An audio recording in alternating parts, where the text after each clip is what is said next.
So we've passed some groundbreaking legislation here in Wales which puts a duty of prevention onto our local authorities. We've also been working very hard with our education and health colleagues to make sure that we've got all of the wraparound support for the prevention agenda, because we know that the prevention agenda is the big issue. So to stop the slide of people out of secure homes onto the streets, which is obviously the rough end of it. We also know there's a lot of hidden homelessness, so people who haven't really got a secure place to live but who are not sleeping rough on the street, so sofa surfing is the usual explanation, although it can be not a sofa, it could be a spare room, but it's just not yours. And so we've been running a campaign to make sure that people recognise themselves as homeless and come forward and get the appropriate support.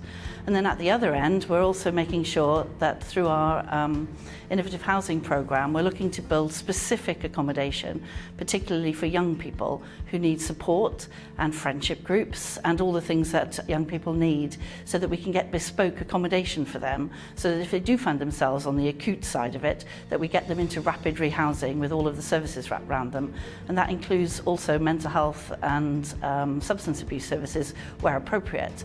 So it's a combination of a whole system approach, really, to changing the whole attitude of all of our systems so that they don't fall through the gaps, as we say. So I think we've done well in the prevention agenda. Obviously there is a long way to go. One person on the streets is too many, never mind a young person. But we have done well. We think we've prevented about 60% of cases arriving on the streets.